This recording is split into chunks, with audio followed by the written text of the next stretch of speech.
বিসমিল্লাহ বলে পানি পান করলে পানি কিভাবে সাড়া দেয় সেটি গবেষণা করলেন জাপানি বিজ্ঞানী ডক্টর মাসারু ইমোতো, যা গোটা বিশ্বের মানুষকে তাক লাগিয়ে দিয়েছিলেন। বিসমিল্লাহ শব্দটি যে এত পাওয়ারফুল সেটা পানি দিয়ে গবেষণা করেছিলেন। কিভাবে তিনি পরীক্ষা করলেন, আর সেই পানির মধ্যে বিজ্ঞানীরা কি দেখলেন, সেটি আজ আমরা আলোচনা করব। তাই ভিডিওর শেষ পর্যন্ত আমাদের সাথেই থাকুন।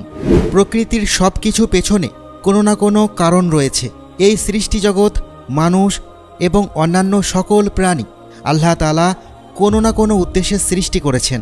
উদ্দেশ্যহীনভাবে এই পৃথিবীতে কারো আগমন ঘটেনি, আর বিজ্ঞানীরাও এর সাক্ষী। তারা পবিত্র কোরআনের সকল বাণীর সত্যতা প্রমাণ করেছেন। এখনও হয়তো অনেক কিছুই তাদের অজানা, কিন্তু তাদের চেষ্টা থেমে নেই। পবিত্র কোরআনে উল্লেখিত বিভিন্ন ঘটনার পক্ষে প্রমাণ দিয়েছেন। মহানবী সাল্লাল্লাহু আলাইহি ওয়াসাল্লামের বলা প্রতিটি কথার আশ্চর্যজনক বৈজ্ঞানিক ব্যাখ্যা রয়েছে। প্রিয় ভাই ও বোনেরা, আমাদের জীবনের উদ্দেশ্য কি শুধুই ধর্মীয় আচার আচরণ পালন করা? নামাজ, জাকাত, রোজা বা সাদকা এগুলো শুধু ধর্মীয় উদ্দেশ্যে পালন করতে বলা হয়নি, বরং ধর্মীয় চর্চার বাহিরেও এর উদ্দেশ্য রয়েছে। প্রকৃতিতে আণবিক শক্তির নিম্নস্তর থেকে শুরু করে আমাদের চারিপাশে বিদ্যমান সকল শক্তি একে অপরের সঙ্গে কোনো না কোনোভাবে সংযুক্ত। এই শক্তির ধারণার পরিপ্রেক্ষিতে আমরা যা প্রয়োগ করব তাই আমরা ফেরত পাব। সম্প্রতি বৈজ্ঞানিকগণ একটি আশ্চর্যজনক বিষয় খুঁজে পেয়েছেন। তারা পানির উপরে কোরআনের আয়াতের প্রভাব সম্পর্কে জানার চেষ্টা করেছিল।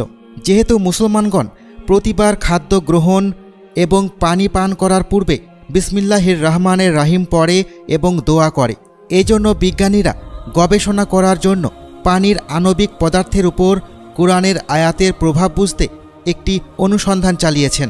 মূলত পানির আণবিক পদার্থের উপরে মানবীয় কল্পনা, আকর্ষণ বিকর্ষণ, উপলব্ধি, শব্দ সুস্পষ্টভাবে প্রভাব ফেলতে পারে। জাপানের একজন বিখ্যাত বিজ্ঞানী ডাক্তার মাসারু ইমোতো একটি পরীক্ষা করেন এই বিষয়ে। প্রথমে তিনি পানির তরঙ্গের ওপর কোরআনের আয়াত শব্দ চালনা করেন, আর এরপর বিসমিল্লাহ শব্দটির ক্ষেত্রেও একই পরীক্ষা চালান। ডাক্তার মাসারু ইমোতোর প্রকাশিত একটি বইয়ে এই পরীক্ষা সম্পর্কে বিস্তারিত আলোচনা করা হয়েছে।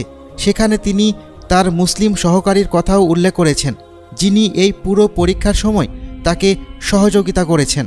মাসারু ইমোতো তার বইয়ে এটা উল্লেখ করেছেন, আমার মুসলিম সহকারী পানির উপরে কোরআনের আয়াত চালিত করার প্রস্তাব দেন। সে একটি টেপ রেকর্ডারে কোরআনের আয়াত বাজানো শুরু করেন, আর এরপর আমরা পানির ক্রিস্টালের সবচেয়ে সুন্দর নিখুঁত আকৃতি খোঁজ পেয়েছি। সুবহানাল্লাহ! কোরআনের আয়াত প্রতিস্থাপিত করার পূর্বে পানির ক্রিস্টাল এবং আয়াত চালানোর পরবর্তী সময়ে পাওয়া পানির ক্রিস্টাল একেবারে ভিন্ন, বরং আরও অনেক বেশি স্বচ্ছ ও উন্নত গঠনের। ডাক্তার মাসারু তার এই গবেষণা সম্পূর্ণ করার পরে বিস্মিত হয়ে পড়েছিলেন। তিনি এই ক্রিস্টালগুলো দেখে অভিভূত। মুসলমানগণ যে বিসমিল্লাহ শব্দটি উচ্চারণ করে, পানির তরঙ্গের উপর এর প্রভাব আরও সুস্পষ্ট। বিসমিল্লাহ অর্থাৎ আল্লাহর নামে শব্দটি উচ্চারণের ফলে পানি বিন্দুর সঞ্চালন এবং ক্ষমতা অনেক বেশি বৃদ্ধি পায়। পানির ক্রিস্টালের নিখুঁত আকার ফুটে ওঠে। হজরত মুহাম্মদ সাল্লাল্লাহু আলাইহি ওয়াসাল্লামের সময় থেকে মুসলিমরা বিসমিল্লাহ শব্দটি অনুসরণ করে আসছেন। এই পরীক্ষায় আরও একটি বিষয় জানা যায়, যদি পানির উপর খারাপ শব্দ বা আওয়াজের প্রতিফলন ঘটানো হয়, তাহলে পানির ক্রিস্টালের অত্যন্ত বাজে চিত্র ফুটে ওঠে, কিংবা সুস্পষ্ট কোনো চিত্রই খুঁজে পাওয়া যায় না।